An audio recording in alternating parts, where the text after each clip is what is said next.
Buen día, les saluda el doctor David Perán.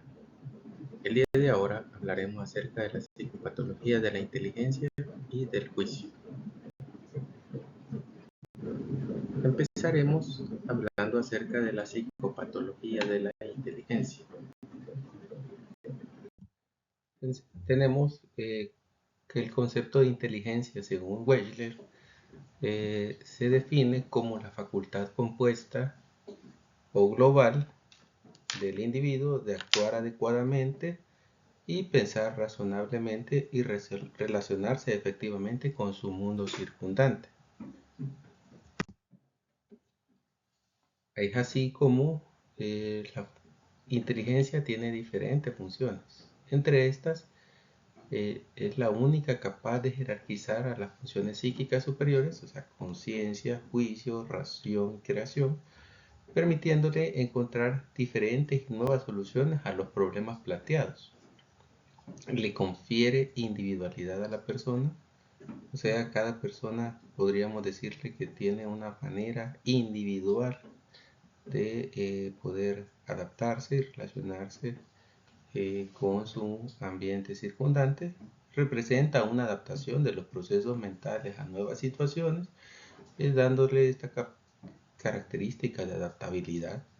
Incluye la capacidad de pensamiento abstracto, requiere la complementación del juicio y la atención voluntaria, y es el reflejo de la capacidad de aprender, así como de esa característica de la mente de ser reflexiva y adaptativa. Entonces, tenemos que entre los componentes de lo que es la inteligencia tenemos la inteligencia verbal, o sea, el lenguaje es parte importante de lo que es la inteligencia y la capacidad que tenemos para expresarnos. La inteligencia para la resolución de los problemas, porque no solo el conocer nos faculta a ser inteligentes, sino que el aplicar lo que nosotros conocemos. Y la inteligencia práctica, que sería esa parte de el actuar, de el aprender a resolver y de poner en práctica lo que nosotros conocemos. Y así aparecen una gran cantidad hoy en día de diferentes tipos de inteligencia, o sea, la variedad de la inteligencia. Tenemos la inteligencia emocional, la inteligencia interpersonal, la inteligencia convencional, y pues hay un libro de Daniel Goleman, la inteligencia emocional, que habla mucho acerca de los diferentes tipos de inteligencia que nosotros podemos desarrollar, y que cada una, como dijimos, es individual, es independiente y diferente de unas de otras, pero todos tenemos diferentes tipos de capacidades y de formas de cómo podemos desarrollar estas capacidades o aptitudes que nosotros tenemos en la vida. Así pues, como nosotros medimos la inteligencia. Las pruebas psicométricas han estado basadas tradicionalmente en la efectividad de la inteligencia y no en la adaptabilidad. Es diferente, ¿verdad? Tener el conocimiento que saber aplicarlo.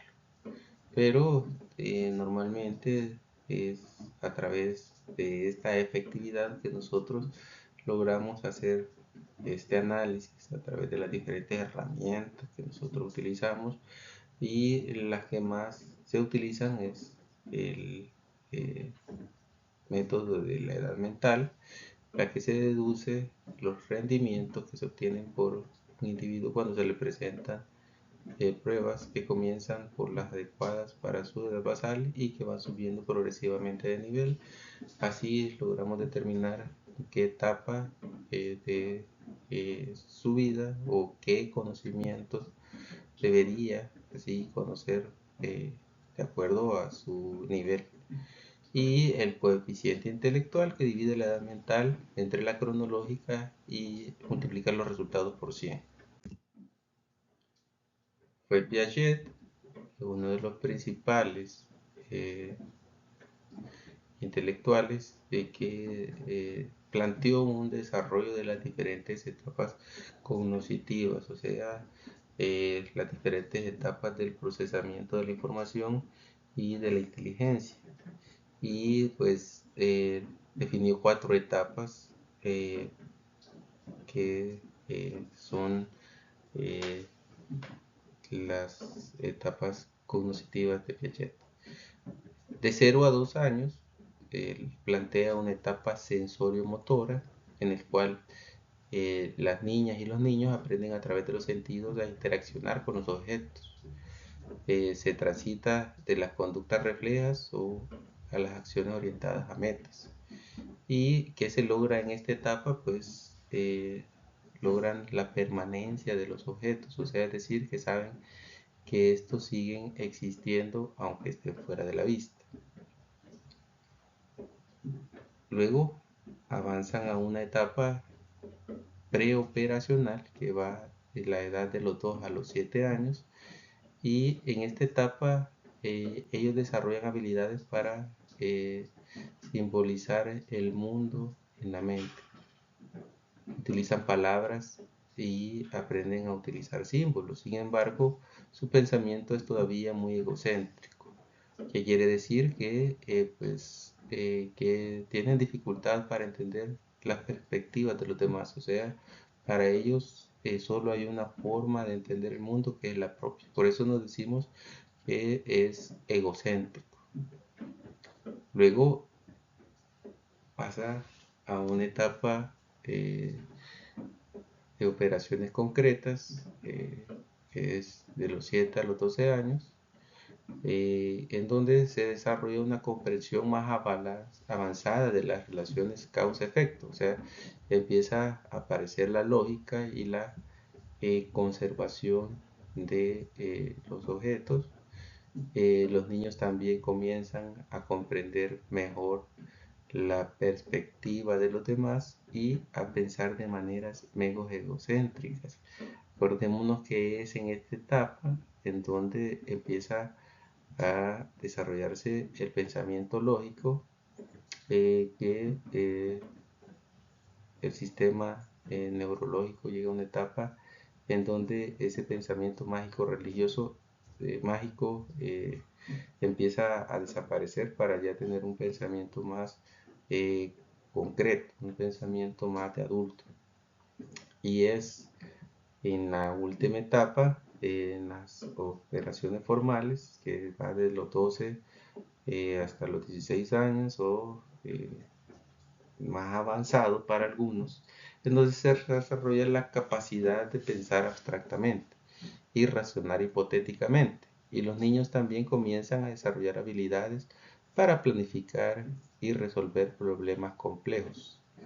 O sea, en esta etapa ya tener pensamientos de que pues, de tener amigos imaginarios y todos estos pensamientos que son aceptables en una etapa anterior, ya no pueden estar presentes.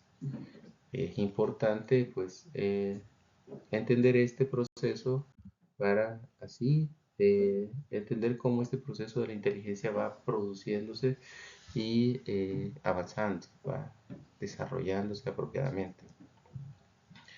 Las diferencias en el desarrollo de la inteligencia dependen de dos factores principales, que son los factores genéticos y los factores ambientales.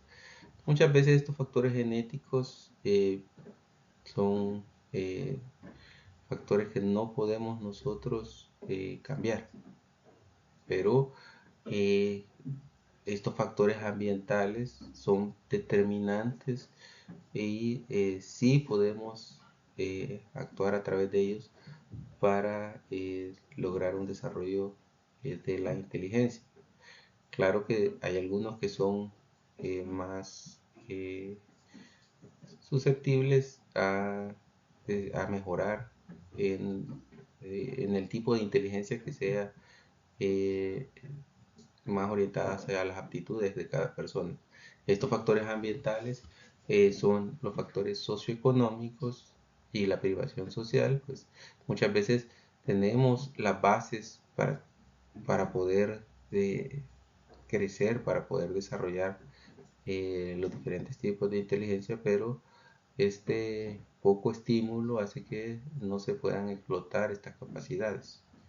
La personalidad también es un factor bien importante que limita mucho eh, en los componentes actitudinales que una persona no pueda o ponga obstáculos para desarrollar estas capacidades intelectuales y los estados del momento, o sea, muchos variables como ansiedad, la salud física y otros factores, entre otros, que vienen a dificultar que en ese momento el paciente o la persona pueda explotar o desarrollar estas capacidades o esta inteligencia. Entonces, luego, pues, tenemos que las patologías o los problemas de la inteligencia se dividen en dos principalmente, las oligofrenias y las demencias. Entendemos oligofrenias hoy en día como el retraso mental y pues hay diferentes tipos de problemas eh, oligofrénicos, los que se originan por una causa orgánica, como por ejemplo daños irreversibles del cerebro, productos de cretinismos, o sea, hipotiroidismos no corregidos, la fenilcetonuria, problemas hipóxicos como sufrimientos fetales agudos, oligofrénicos infecciosos y causas familiares como en casos pues, de alteraciones, enfermedades congénitas, anomalías genéticas, producto de situaciones o heredabilidad. En estos casos es más difícil distinguir la influencia genética de la influencia familiar. Las demencias, pues, son personas que lograron en algún momento, pues, llegar a un nivel intelectual eh, y que se fue perdiendo en el camino, pues, en las etapas avanzadas de la vida empieza el deterioro de las capacidades cognitivas que ya tenían adquiridas y cuyo deterioro es progresivo.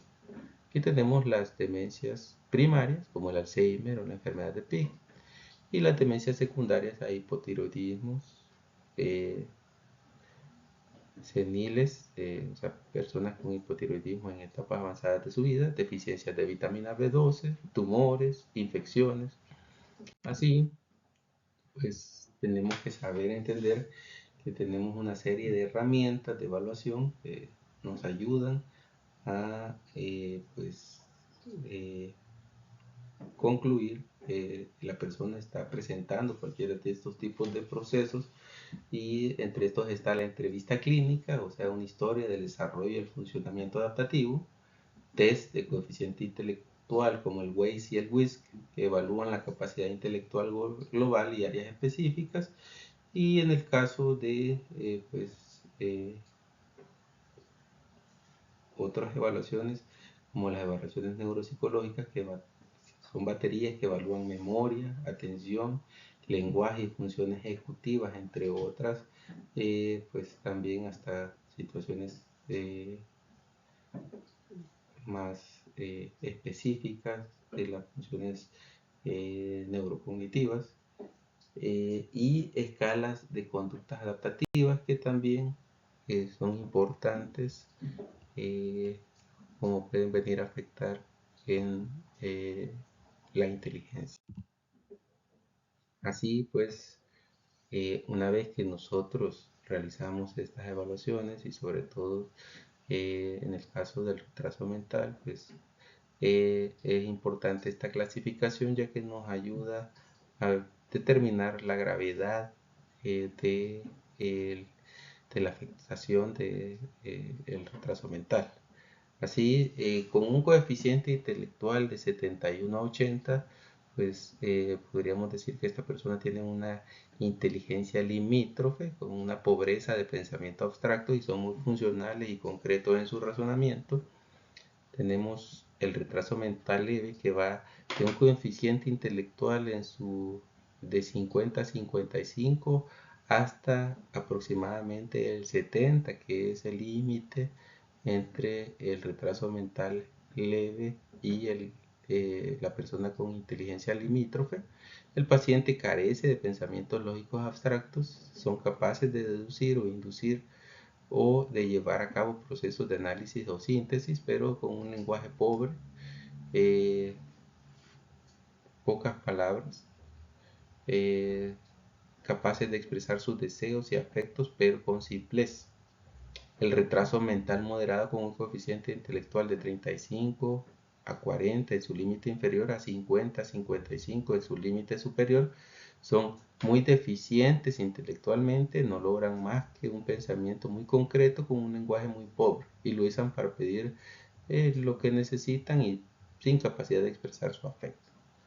Un retraso mental grave con un coeficiente intelectual en su límite inferior de 20 a 25 a su límite inferior de 35 a 40 con un compromiso global y acentuado, y tienen hábitos alimenticios elementales con un control de esfínteres y su lenguaje es con palabras o frases simples y a veces hasta solo emiten gritos o sonidos, podremos decir, guturales.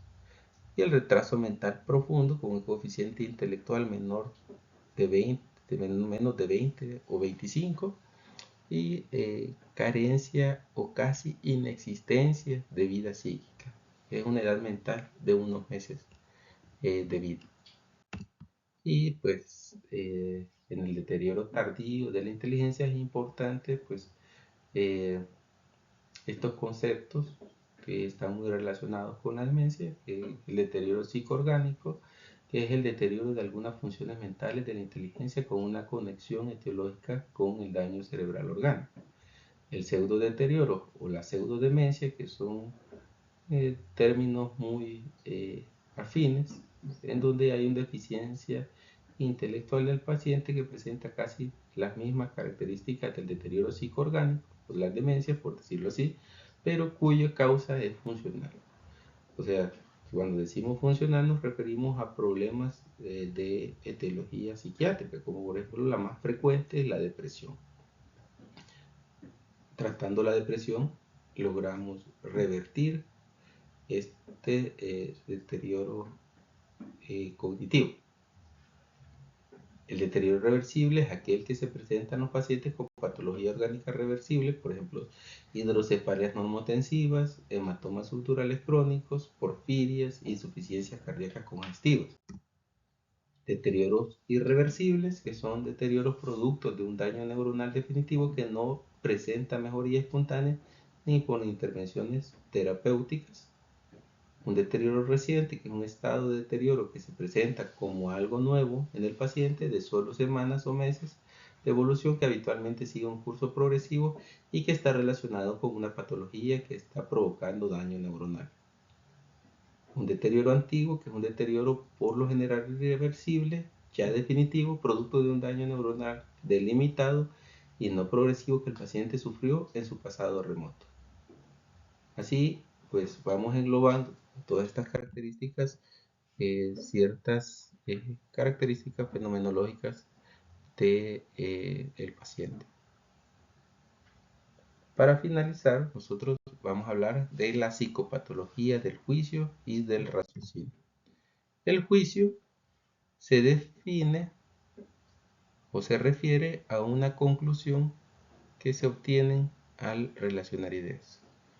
La conclusión puede ser verdadera o falsa y es como una especie de filtro que nos permite seleccionar las ideas asociadas que son verdaderas o correctas.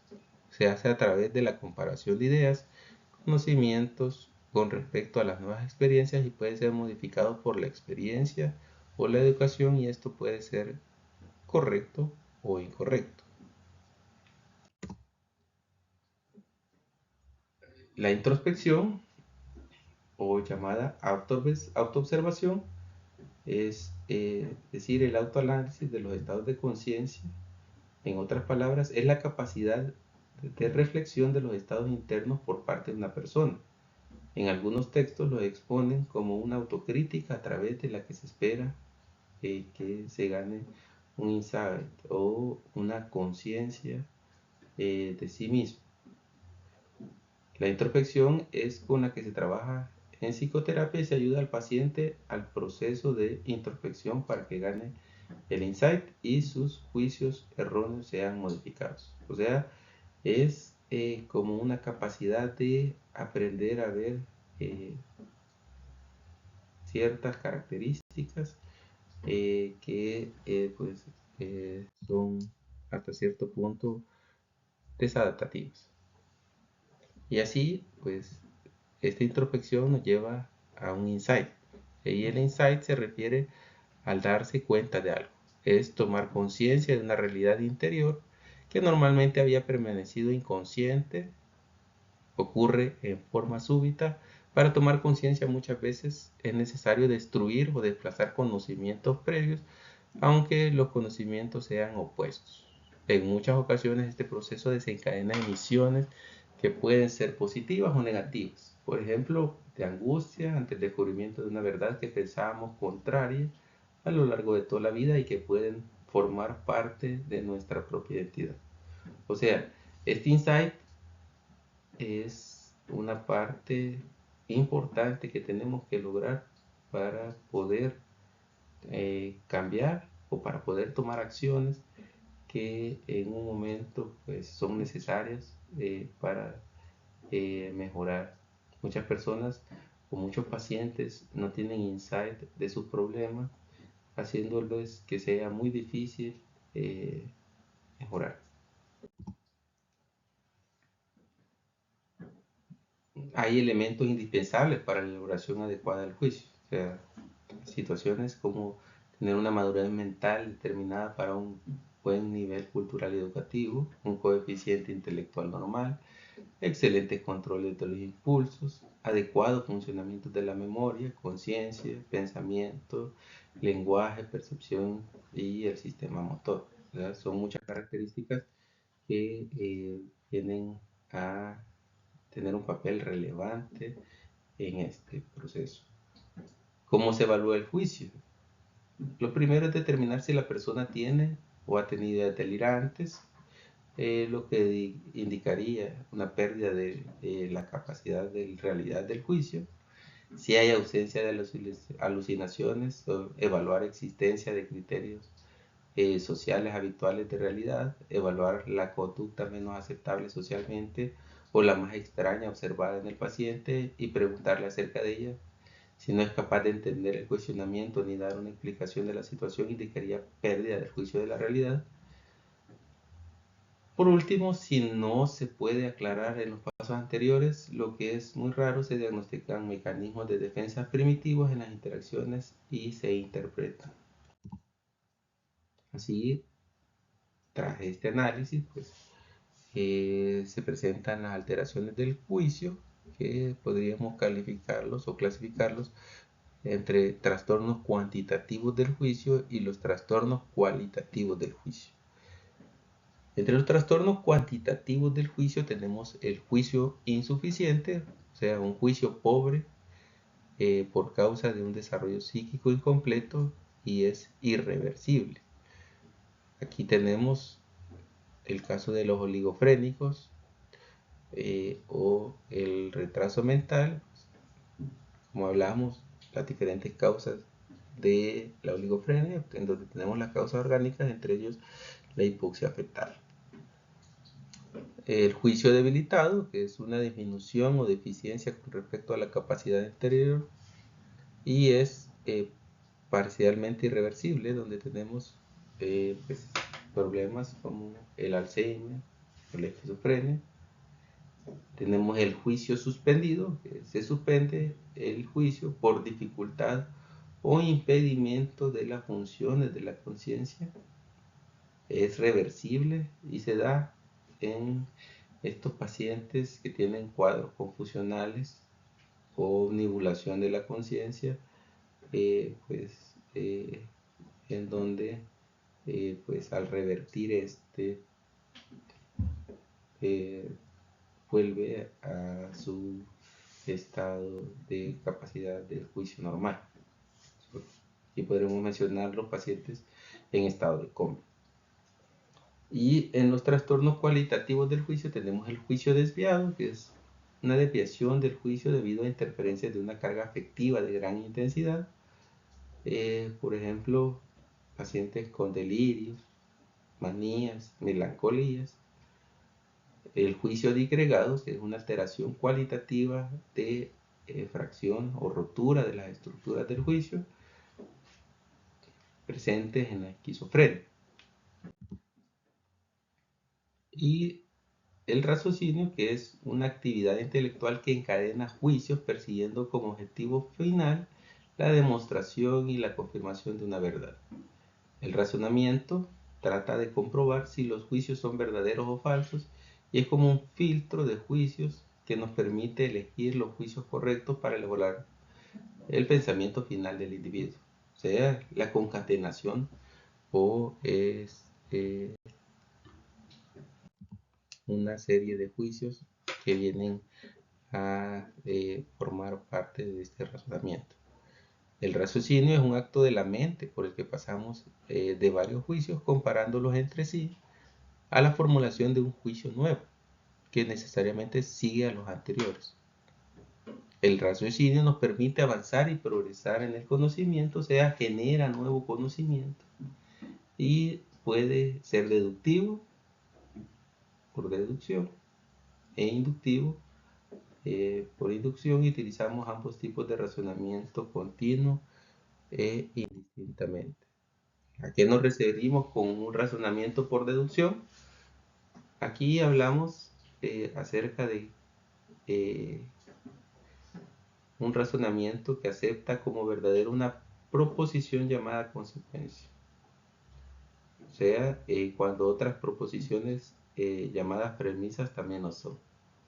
O sea, si nosotros tenemos, por ejemplo, un razonamiento matemático, y aquí ponen el ejemplo de que si A es igual a B y B es igual a C y C es igual a D, entonces A es igual a D. Un razonamiento matemático producto de un razonamiento por deducción. Hay otros términos más avanzados que son los silogismos, que también entran en este razonamiento por deducción. El razonamiento por inducción afirma una verdad basándose en la observación de determinado número de hechos, y se trata de una afirmación de orden general, o sea, que pasa de los hechos a la ley. Es el razonamiento empleado en las ciencias experimentales.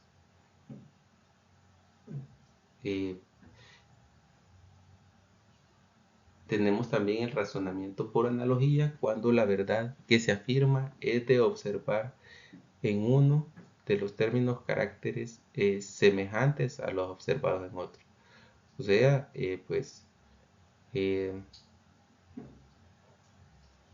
analogía es comparaciones y deducciones que se producen por semejanzas. Los dos primeros tipos de razonamiento son analíticos, mientras que el tercero es como un razonamiento global.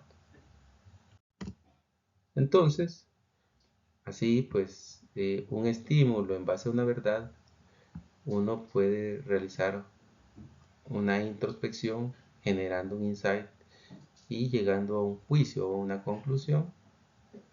Y esto pues genera luego en el raciocinio un cambio de el conocimiento o no de el estímulo, la información, generando una nueva verdad. Y es así como se genera nuevo conocimiento y pues nos lleva a nuevas interpretaciones, reales o no reales, producto de todo este proceso del juicio y del raciocinio. Bueno, esto es lo que les traía el día de ahora. Muchas gracias por la atención y buen día.